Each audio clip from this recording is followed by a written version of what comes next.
Morning for everybody. I'm going to start by reading our announcement. The board will have a 10-minute public comment period at the end of each agenda item. Public comment after each item will be limited to the agenda item topic.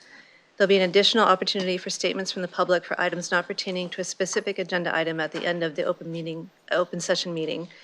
Individuals wishing to speak at a board meeting should complete and submit a speaker request form to the CEO or any CalSTRS staff. Each speaker is allowed a maximum of 3 minutes for his or her presentation. If there is not enough time for speakers to have 3 minutes, the timing will be at the discretion of the chair. Teachers Retirement Board meetings are live web streamed and video archived, which are available to the public on calstrs.com. To protect the privacy of minors who wish to address the board, public commenters under the age of 18 may address the board, but CalSTRS will not live web stream or video archive these comments. Public commenters over the age of 18 may be recorded and included in the web stream of this meeting. Members of the public may speak to the board during their allotted time, but audio or visual recordings from a third party are not allowed due to copyright issues. Thank you, everybody. Could you please call the roll? Ms. Paquin. Here. Mr. Yamanaka. Here. Mrs. Yamamoto. Here. Mrs. Dillon. Here. Mrs. Hendricks. Here. Mr. Rufino. Present. Chairperson Paquin, you have a quorum. Thank you very much. The first item is approval of the committee agenda. Do you have a motion to approve? Moved by Sharon, seconded by Karen. All those in favor? Aye. Motion approved. And the item number 2, consent agenda. Do I have a motion to approve the consent agenda? Moved by Karen, second by Sharon. Thank you. All those in favor? Aye. Okay, thank you. This brings us to item number 3, an overview of the scope and roadmap for recommended revisions to the Teachers Retirement Board Policy Manual, which will be completed in phases. Jill Lukens will take us through this item. We're going to work in tandem. Oh, thank you, Brian. So I'm really excited about this. This is there's a lot of energy in this committee and in this board to set precedent and be forward thinkers in board governance and in your ethics and your transparency. And so if you set out on the beginning of a difficult journey, which is to rework your board policy manual, we had a discussion about it. We got your go-ahead to start working on it. The purpose of this item is really to talk a little bit about what we are hoping to do, what we're planning to do with your approval and your guidance, and then to make some structural suggestions we think are pretty basic to the vision, which is to create a board governance manual. And the vision is to have like a handbook available for you about your rules, your conflicts, how you behave yourself. You have a wonderful code of conduct that I think is really the best practices and is something other pension plans would like to emulate. You have your own conflict of interest rules. You have your own rules on no contact, undue influence. You also have some rules about how you run your meetings. But then there's a lot of stuff that's in there that is dated. For example, one of the things we'll talk about is some of the statutory language. Well, a lot of the work was done in in the mid-2000s, and we didn't rely that much on hyperlinks back then. We have a lot more opportunity to hyperlink. And we also, there are some things that if you want to know what the California Constitution says, if you're a lawyer, I hope you wouldn't look in the board policy manual. If you're a board member and you ask my advice, I would say, please don't look in the board policy manual. Same thing with the statute, so there are some things there. Our recommendation is also to separate out some of your operational policies, such as your investment policy, which takes up a large amount of board policy manual. It's equally important, but it doesn't necessarily have to be within a governance manual where you talk about governing yourself. You don't lose it. It's just really trying to separate these out and concentrate, I think, on those things that you are especially concerned about from a board governance standpoint and from a board standpoint. So I wanted you to know that and I'll ask Jill to maybe walk through some of these things, but certainly Jill Lukens, our Assistant General Counsel, who was formerly our Ethics and Accountability Counsel, Terry Robinson, who's our new Ethics and Accountability Counsel, Katie Franks, Counsel, she's sitting back there and does not want to be introduced, but I'll introduce her. So where are you, Katie? There you are. Katie's one of the newest members of our team. And then an unsung hero is Brandy McDowell, and Brandy is, her official role is as my assistant, but she is the keeper of the policy manual and is laboring very hard to try to get it into an accessible format, but also updates it after the board meetings and really does a lot of the administrative work. Also, you'll see in here a discussion about language and gender bias language, and that's pretty exciting and pretty important to us. And I do want to give a shout out to TJ Koshar, who's our diversity and inclusion specialist. We have a diversity and inclusion council here at CalSTRS, and he leads that. And in one of our meetings, he talked about available software to review some of these texts to see if there is what sort of bias and eliminate bias. And we're pretty excited about that idea. I know we're exploring that for CalSTRS. But I did mention in the council, I'm a member of the council, and they did mention that board governance would be looking at this issue, and they were very, very pleased that this was on your radar. So we can walk through it. I know there were some questions that I'd received, but kind of laid it out in detail, but maybe perhaps it would be, Jill, if you could just give them a quick overview of the suggestions that we're making, and then happy to entertain any questions. Sure. I'll just highlight some of the areas and topics that we took a look at for suggested revisions to the board policy manual. Those are outlined on BGov 8 and 9. And so Brian touched on a few of those.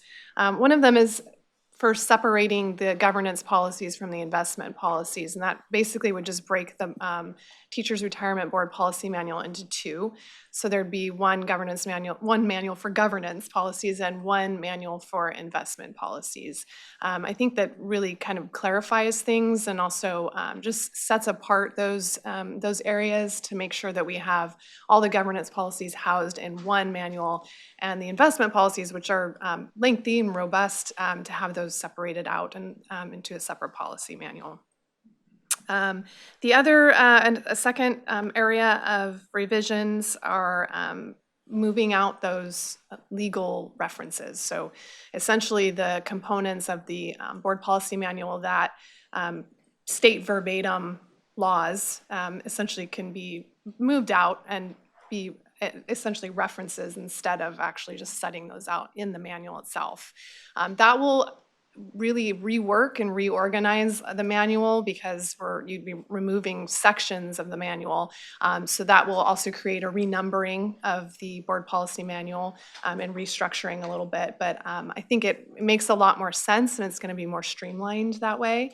That will also facilitate moving section 300, I think it is now, and making that the preamble to the new governance manual. And that sets forth your mission statement and the CalSTRS core values.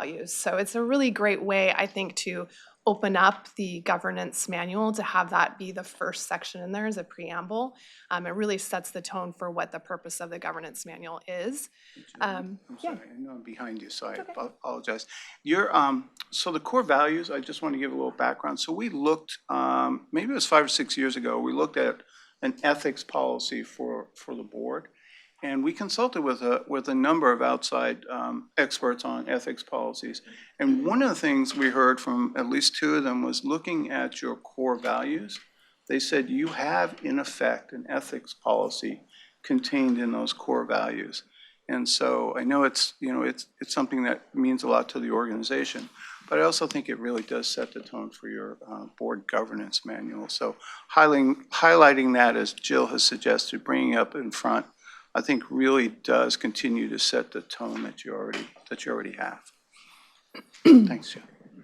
Yep. And then another area, I think this is one of the original ideas that was thrown around last year when we talked about restructuring the board governance manual, is to remove some of those references to compliance functions for staff or policies related to staff. So really separate those out, and we will create standalone policies for staff that mirror those policies because they're still applicable. But really, the governance manual will be, for the compliance functions, will be applicable to board members. And then another area Brian touched upon, so the Gender Recognition Act of 2017 became fully effective in January 1 of 2019. And so I think with that, we are looking at ways to make sure that all of the language we use in our publications is gender neutral as possible. And so we'll be taking a look at the language that's used throughout the board policy manual to make sure that we're in compliance with that. And then also revising and updating formatting. So we did notice throughout the manual, for example, there'll be a section that'll have a capital A, capital B, capital C, and then the subsections are little a, little b, little c, or they're 1, 2, 3. And so it's not necessarily completely uniform throughout the manual. There are different sections that are numbered differently. So we're looking at that and making sure that the formatting is all consistent throughout the manuals. And also we're in revising the formatting, including capitalization. There's inconsistent capitalizations throughout the manual. Want to make sure that we're consistent with our CalSTRS style manual, and changing the font, and actually also changing the appearance. So if you note, starting on BGov 11, there's sort of a mock-up that was created, and I will give my opinion here that I'm really excited about it and I love the way it looks, and I can give my opinion because I will not take credit for doing that work. That was actually Katie Frank that prepared that mock-up. So really, it's really looks streamlined. It's more consistent with our branding, with including using the font that we typically use for CalSTRS. Appearance-wise, I think it just really is much more modern and updated. So with that, you can see there's a little bit of restructuring also in just the table of contents. So for example, the charters, which are currently housed at the back of section 500, and I can't tell you how many times I've had to thumb through section 500 to get to the charters. So we're thinking about revising that, moving that section out into its own section. Those sorts of little revisions, I think, will make the board policy manual more user-friendly. So, and then there's some future proposed revisions as well. I think those include, we're going to work with the program areas to address certain sections of the board policy manual that really are geared towards a particular program area. For instance, benefits and services, section 800, and then audits and risk management, section 900. So we'll definitely work with those program areas to see if there's any updating that they see that needs to be done to those sections as well. And then another future phase will include sort of a revision control spreadsheet or some sort of tracking system, so that when we make revisions to the board policy manual, we have a way to sort of look. It's almost like legislative history. You go back and you look at why it was done and when it was done, and what the amendment was. And I think going forward, that's going to be really helpful to board members and staff to know what the previous versions of policies looked like, what the changes were and why they were made and when they were made. So we're looking at developing some sort of system of tracking for that purpose. So with that, if there's any comments or additional suggestions or input from the committee, we're welcome to hear it. I would just add that a lot of great work has been done, but you can see that what Jill has laid out and the group has done a tremendous amount of work on is really a framing, is really sort of cutting out some pieces and framing the policy. But I did want to emphasize, as Jill also did, that the substantive work is yet to come. Mm-hmm. So we're not just saying let's create a handbook that's easy reference. It's now let's dive into the language that's actually in there and see, do we need to update it, or are there best practices that we need to incorporate? Are we going to come back? So this is really the beginning of a restructure, but I do think that that the governance committee, I think, will spend quite a bit of time looking at the actual language of what's left. And we'll see that a little bit we'll mention a little bit in the next item when we talk about a little bit about the personal trading policy that's in there. So we'll have a discussion there. But I just wanted to make sure that we were consistent with the vision that we heard from the committee, which was really about getting in and making sure that we were engaging in best practices, and if there was any update or if there's any new things we should include, working with Amy and with other consultants and sort of doing some benchmarking, which we've been doing over the last year and a half. Brian and Jill, I wanted to thank your team. This is a heavy lift, and it's very exciting to see this framework and a unified vision of where the manual should go into the future. So it's great. And we do have some questions from the committee. Karen? Okay, thank you. When I first got on the board, I asked a silly question and I said, can I get a copy of the board manual? And so everybody just kind of laughed at me that, do you know how big it is? And so I think I appreciate the separation of the two that you're talking about. And is there going to be a reference to each one saying that this was originally part of the board manual so that in the future people will know that this was a bigger document at the beginning?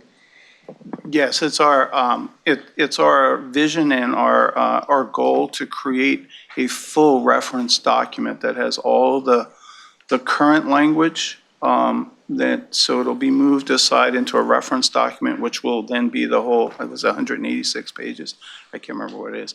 But also, we want to include links to the board items that have made the changes historically. So if you look at the bottom, it'll say change September 2017. Okay. And then if you want to find that, you got to go to the minutes or you got to go back to the video. And we really want to have the links in there so people doing the historical research can find So that. then on that audit trail, I know a lot of times that we see things that the earliest date is on the top and the current date is on the bottom. Was that just by I mean, why did you do that?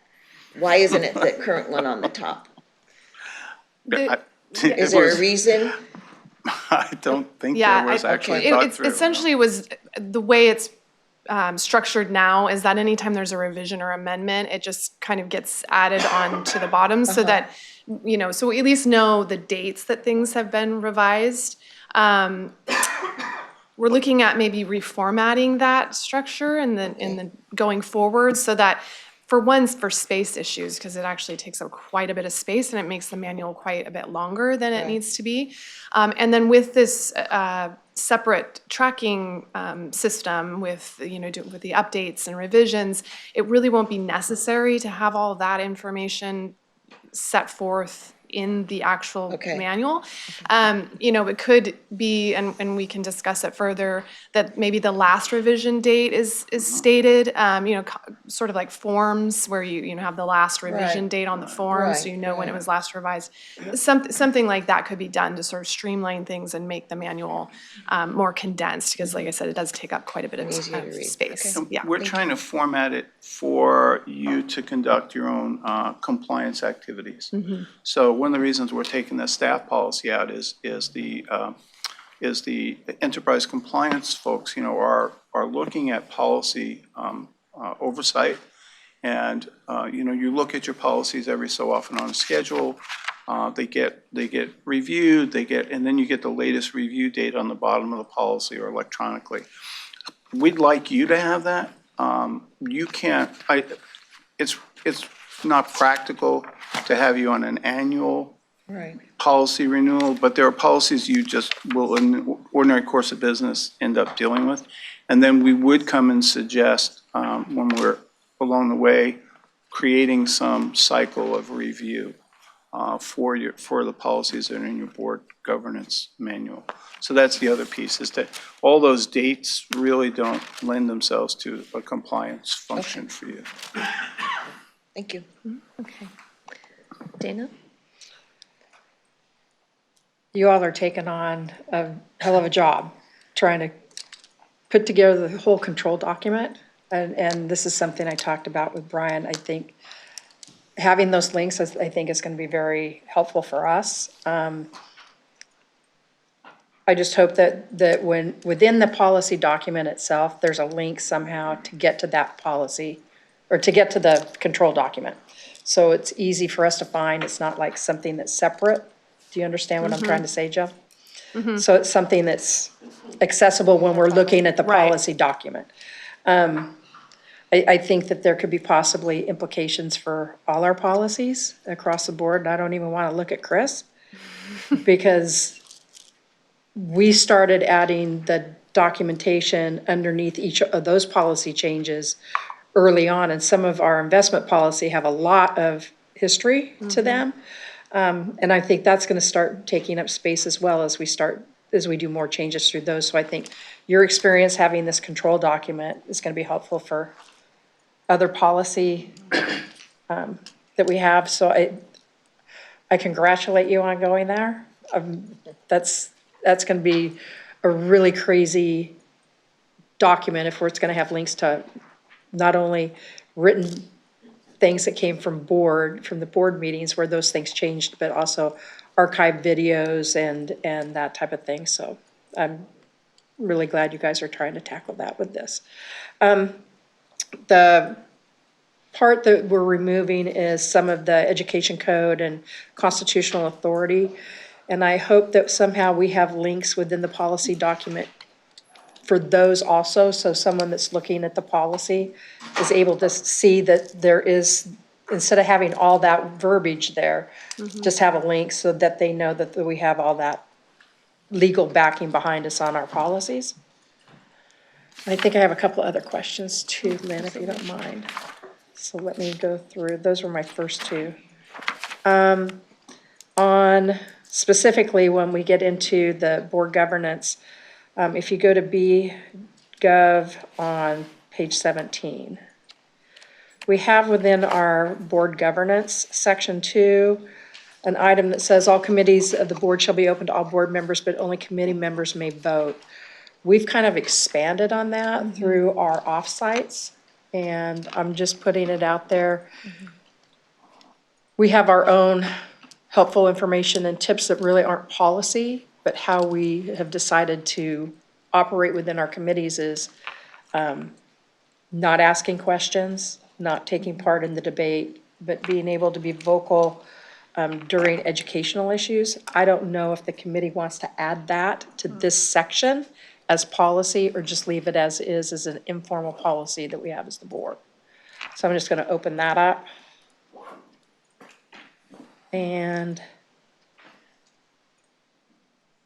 I think, oh, there's a part on page 28.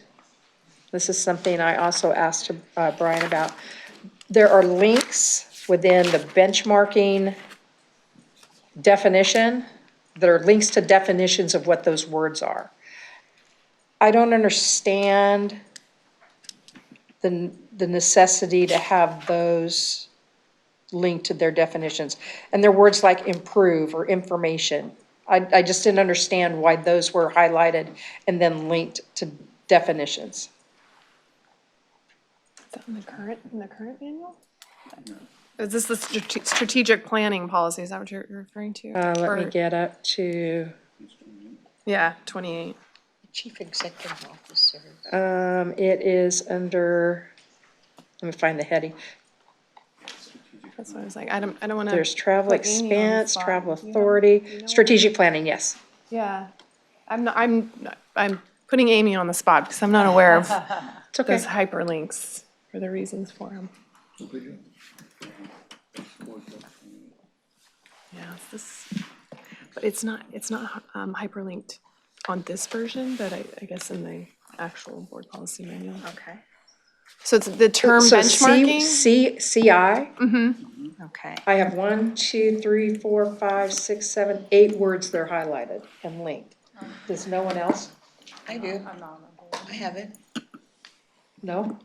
Well, I mean, in So that, this version or the one that we downloaded onto our iPads, so it could, if you don't have Okay. it and they weren't linked to Yeah. start with in the document, and you guys didn't mean to do that, then it's something that okay. is inherent screwy. You know what, technical term. it could be the accessibility review that somehow, I think yeah. that might be part of it. That's the answer to everything. Yeah, I mean, Just, you know, right now, It could we be use some that sort of now. glitch. well, It's stuck. but Yeah, sorry, I was- we've had some glitches in our downloading that have put links where links weren't in the original Okay. documents, so maybe that's part of it. So That's, you can yeah, that's ignore the that only thing I question can then. think of, because I don't know, otherwise I don't know why Okay. those would be hyperlinked. And there are other people that don't have them, so, Okay. Because when but I'm you glad click you on have it, it, because I when you was click thinking of on the it, same. it just So the says, final product will not have. Yeah. hyperlinks. Okay, thanks. And then, Thanks. that's my Sorry. last question. Thanks, Lynn. Thank you, Dana. And Dana, I don't have those links, so I'm looking at the document, just pulled up directly from the website right now. I Yeah, don't see so it, that, maybe so it's it has to iPad. do with how we downloaded it and what, might have to Maybe do with because- Foxit, yeah, Yeah, the program that we're using to viewers. we're it using. could be. That's another. But, you know, I think for the committee's consideration, I think Dana raised a good point, that there was a practice that the board decided to change at an offsite that said, if you are not on the committee, then, you know, unless it's an education item, only committee members are allowed to ask questions, make comments, and I think it's been a good tool for meeting management. And also with the recognition that any board member could request to be on any committee at any time, so it's a pretty open situation. So I wanted to throw that out to the committee. Is that something that we want to consider changing to put into this policy? I think so. Yeah. I think it reflects. It reflects how we conduct business and it gives it a little bit more guidance. I think so, because it was unclear for me for a long time what I could and could not do as a non-member. They can wordsmith it. Right. Yeah, does that help, Jill? Yeah, we can, with that we'll direction? work on developing some language for that, and then Okay. come with, next time we can come with some proposed language that the committee can review. Thank you. Thanks for bringing that up, Dana. Sure, thank you. Okay. Harry? Thanks, Lynn. I'm supportive of the direction, the 6 points that the staff has outlined, especially the separation out of board governance model and the investment manual, and removing references to staff. It's really the board's manual. I would ask that you speak and check with Amy to look at the current language around the board chair, which I believe is on Board Gov 1718, and to reflect on whether or not the current language is truly representative of the role of the CalSTRS chair. And if it's not, bring back some proposed language that's more comprehensive in terms of the roles and responsibilities of the chair.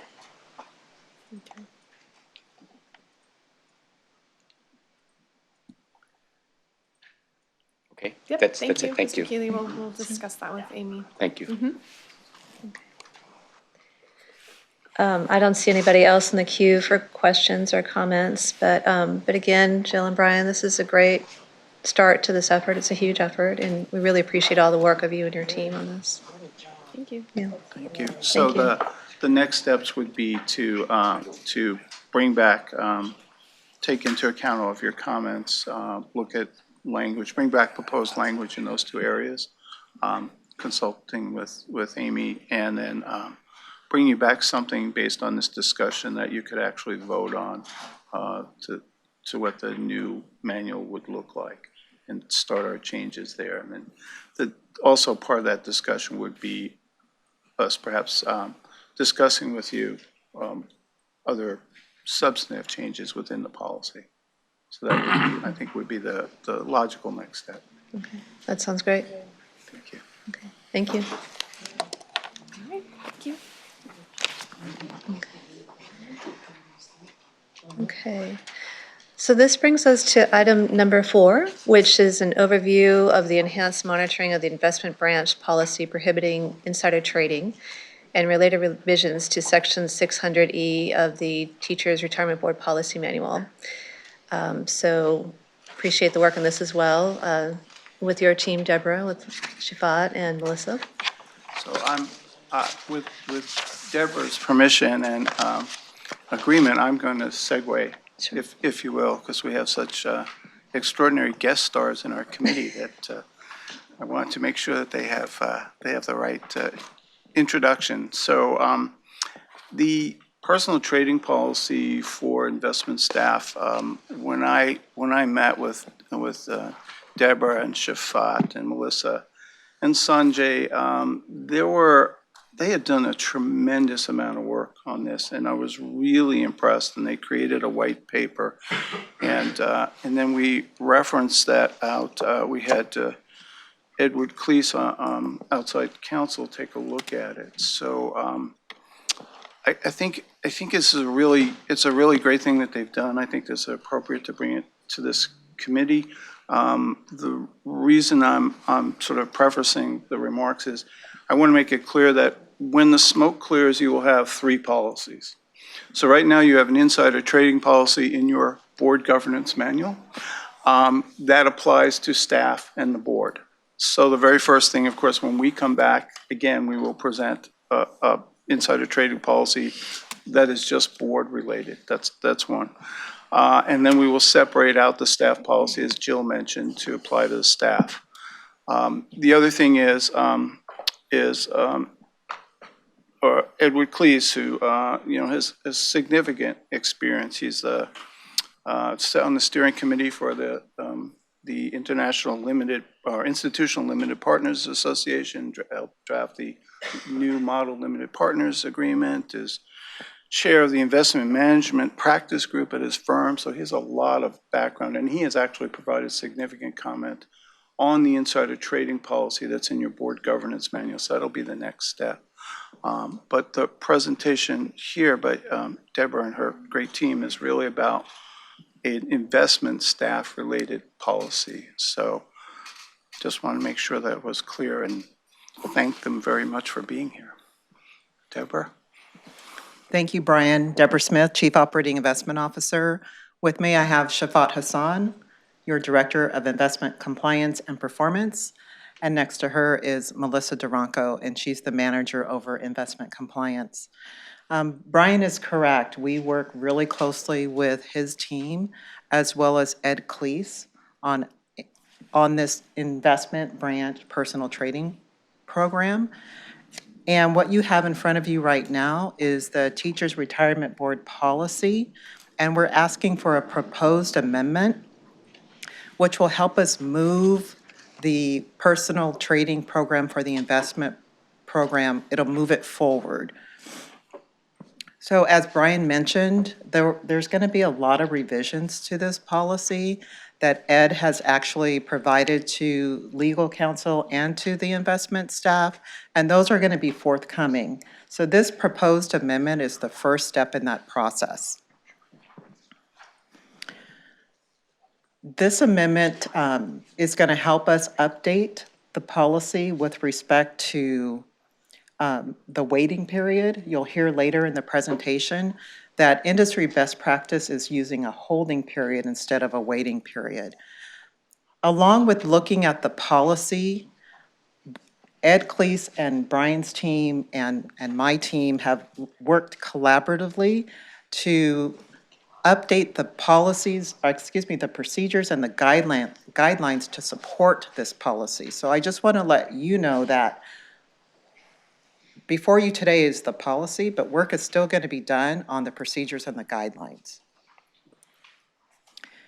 We have been working on the investment branch personal trading policy for quite some time, but I do want to give a shout out and recognition to our team that's in the audience as we refreshed our research. And if I can get Sanjay Singh and Ryan Phillips to stand.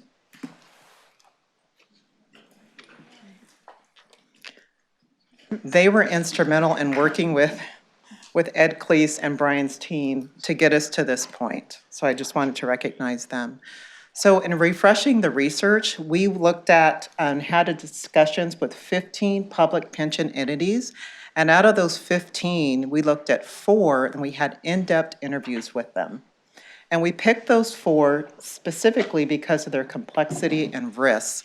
And they looked and acted more like CalSTRS. At this time, I can't disclose the 4, but I'll just tell you that there was 2 from the West Coast, You probably can guess where the other one is. And then there was 2 from the Midwest. So we refreshed our research.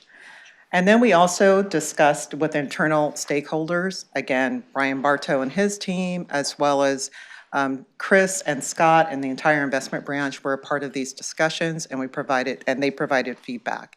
And remember, this amendment that we're proposing is going to be something that's going to move the investment branch personal trading program forward, and that program is just exclusively for the members of the investment branch. After we refreshed our research, we met and had feedback with our internal stakeholders. We procured a system called Star Compliance. And at this time, I'm going to turn it over to Shafat and Melissa to kind of go over the presentation. Thank you. Thank you, Deborah. Shafat Hassan, Director, Investment Performance and Compliance. I just want to open it up with the definition of insider trading because this definition is fundamental to the personal trading program we're planning to roll out in the investment office. So on the screen, you see the definition. Insider trading has been defined as buying or selling securities on the basis of material non-public information. In other words, MNPI. You're going to hear this term several times throughout the presentation, and maybe every time you hear personal trading program, MNPI is a term that will come up again and again. So this definition comes straight from the board's policy manual. Before we jump into the details, I just wanted to provide an overview of the governance structure of the personal trading program. As you can see on the screen, at the very top, you have federal and state level laws and regulations prohibiting insider trading. Right underneath that is the board's policy manual that discusses insider trading and conflict of interest. And under that will be the new guidelines on personal trading that the investment branch is currently working on. So with that, I will hand it off to Melissa to talk about the details of the program. Thank you, Shafat. I'm Melissa Duranco. I'm your Associate Portfolio Manager of the Investment Compliance Unit. So what is a personal trading program? Is that better? What is a personal trading program? Simply put, it's an oversight and monitoring of the investment branch personal trading activities compared to CalSTR's trading activities. It's important because it reduces the risks related to insider trading, front running, and the use of MNPI. As Deborah mentioned, in 2018, we began refreshing our research. We researched leading leading industries. We researched regulators and also our peers, looking for best practices and leading practices on personal trading programs. And what we found was there are themes to a successful personal trading program. Those themes included pre-clearance processes, the use of a watch list or a restricted list, but most importantly, it was about automating the monitoring system. So there are benefits and changes to automating a personal trading solution. First and foremost, it will systematically reduce the risk of insider trading and front running and the use of MNPI. By doing that, we safeguard our CalSTR's reputation and the assets that are under our control. And then it will also protect our employees from unintentional use of insider information or MNPI. So as Deborah mentioned, this is an information item, but we are making one recommendation to a policy amendment.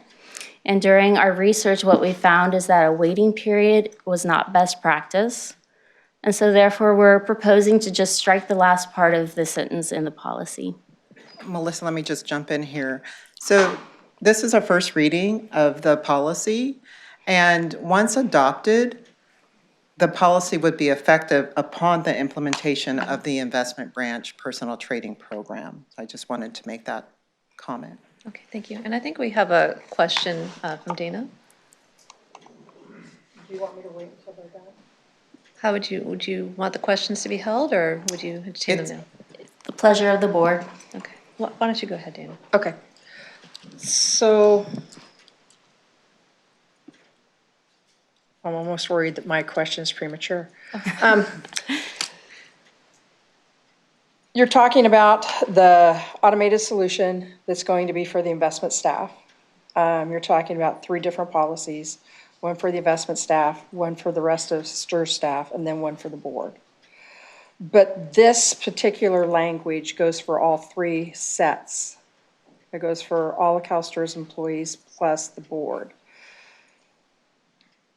The investment staff is going to be able to take advantage of having an automated solution that has a pre-clearance function that prevents them from, or gives them feedback on things that are restricted to them that they might fall prey to and become, and might use that information for insider trading or be accused of that.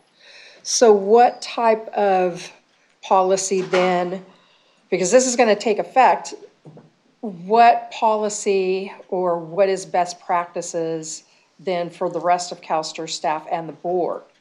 Because once this policy goes away for investment staff, it also goes away for all of us. But this policy takes care of all of us. And there's not going to be policy perhaps that deals with that. So what's the plan, Deborah? About the removal of the language across the policy. Yeah, sure. Hello, everyone. Hi. Thanks. I'm Ed Cleese, and I think I spoke with all of you about 18 months ago, or at least some of you who were here last. And thank you for having me back again.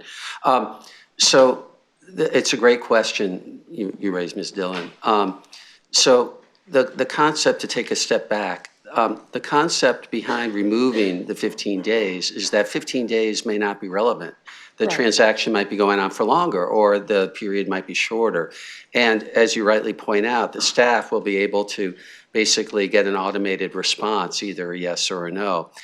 As for everyone else, including the board, I think that I would make 2 comments. The first is that if you read the language here, it talks about knowledge that a trade is going on and is pending. I would hazard to guess that that situation would be rare, that a member of the board, knowing that the staff is engaged in buying or selling a specific public security. Number 1. Number 2, to the extent that that rare situation would occur, I think that this policy would still continue to state that you must know that the transaction is pending. So if the situation is such that you had known that there was a trade pending, it would probably be appropriate to follow up with Deborah or somebody else on the staff to say, I was informed about this transaction. I am concerned about engaging in personal trading. With that knowledge, can you let me know whether there's anything that might preclude me from trading now, or should I come back to you later? I guess my view, and of course I defer to the staff and to you all, but my feeling is that the real and greatest challenge and risk for the institution is the trading by the investment staff, either for the institution or for themselves. And so I think that the way this language works, basically making it a self-effective provision that requires one either to inquire or to wait, I think is appropriate, because the likelihood of this arising is rare enough that I'm not sure that anyone would be benefited by a more elaborate ritual or process to get it to get that information accomplished. But of course, if you all disagree, we should definitely reconsider that. So let me follow up then.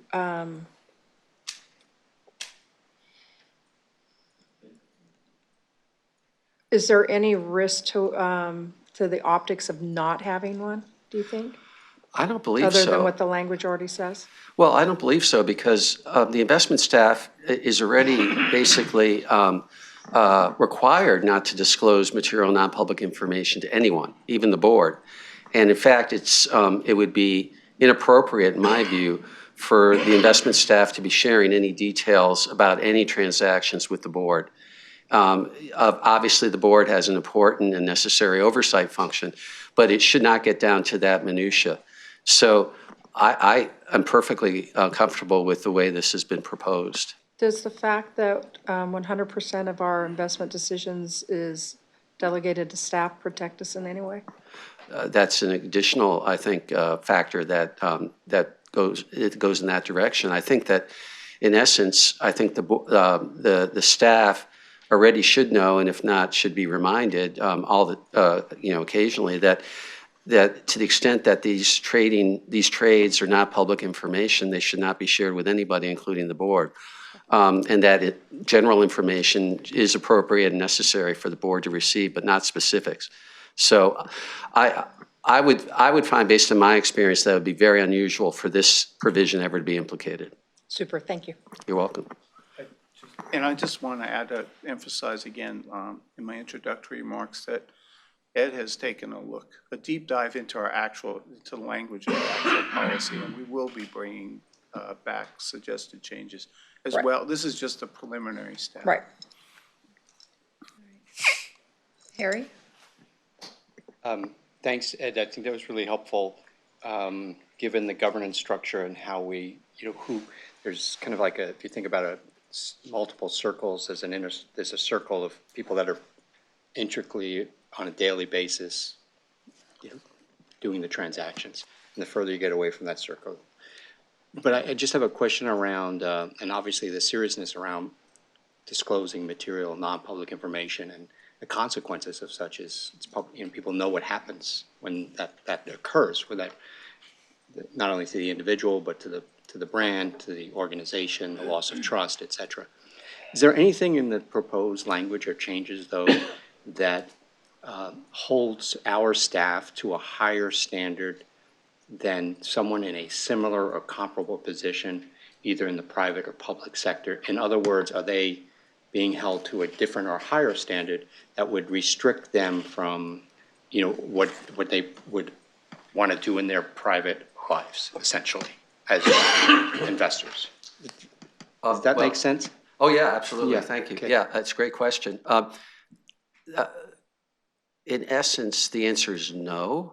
Of course, whatever we're talking about internally is really only just at the discussion level. So it's subject to, further enhancements, revisions, modifications before being presented to the board.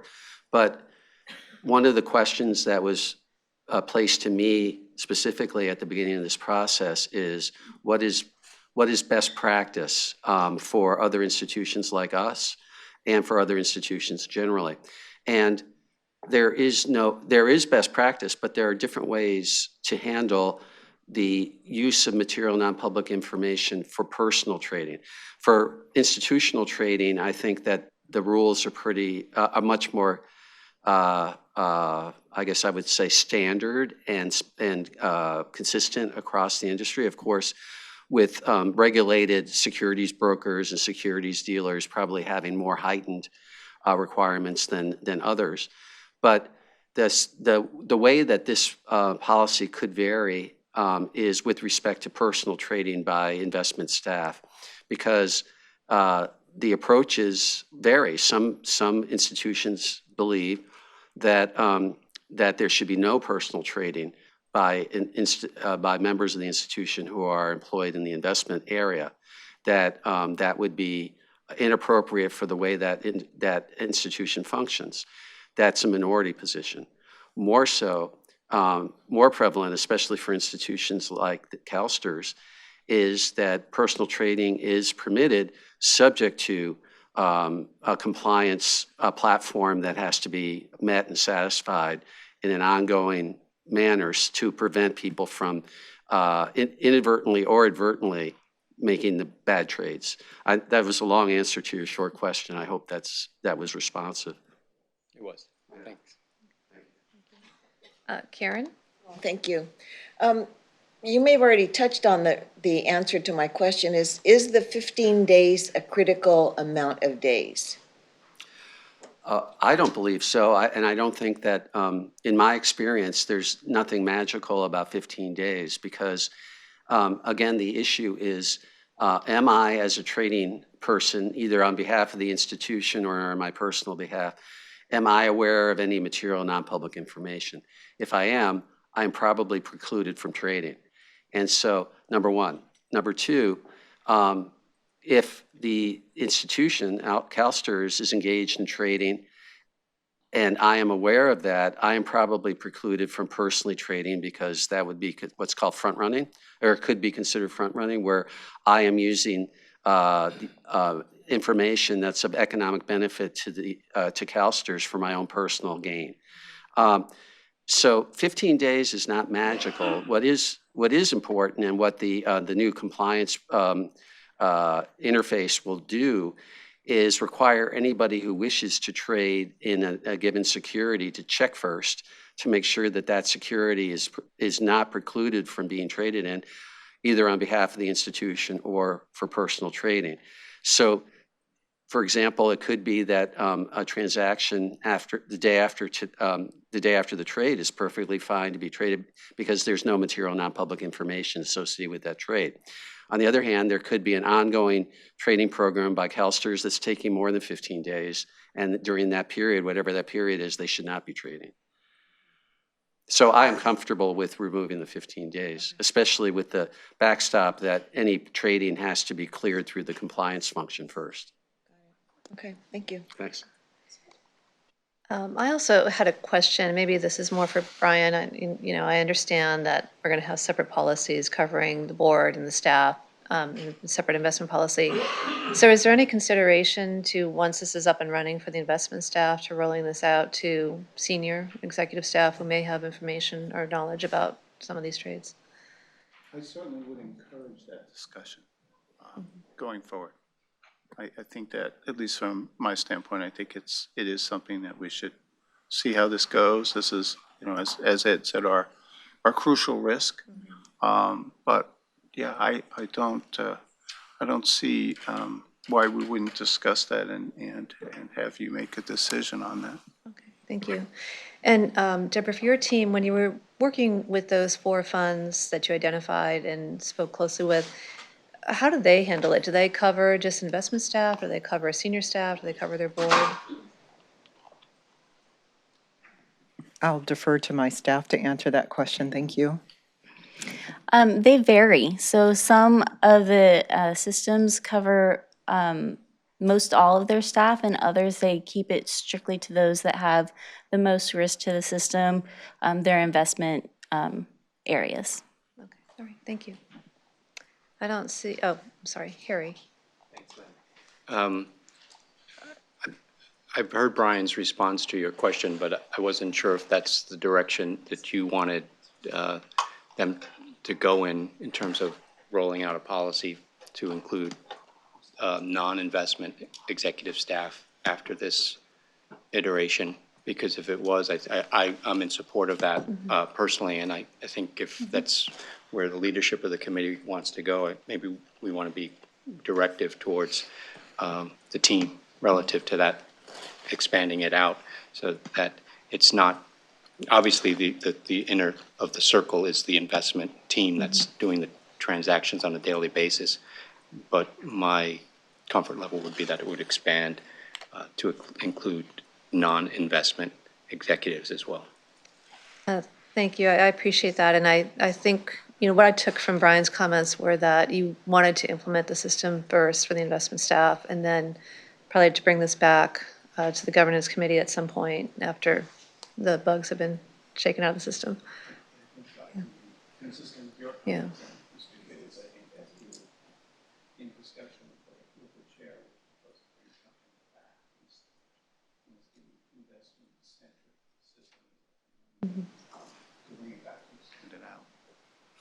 Okay, great, thank you. Thanks. I don't have any additional questions. So we're at the last slide. So our next steps is in the first quarter of 2020, we'll begin using the STAR compliance system for oversight purposes. We're in the process of finalizing our investment branch personal trading guidelines. We are also updating our internal control documents. We will be scheduling demonstrations and we'll be training the investment branch staff on how to use the system. And with that, if there's any more questions, we're happy to entertain that. Does anybody else in the committee have any questions? This is the first reading of this item. I'm assuming the committee could take action on this one discrete part if they choose to do so today. What's the pleasure of the committee? This is just for information, though, right? This is, It is, but you could take action on the change in the policy. You've noticed it that way.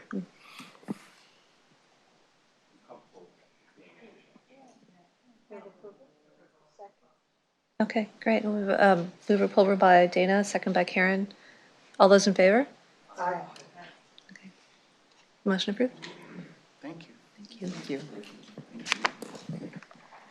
Okay, so item number 5 is information items requested by the committee, and I noted the 2 from item number 3. Were there anything else on your list?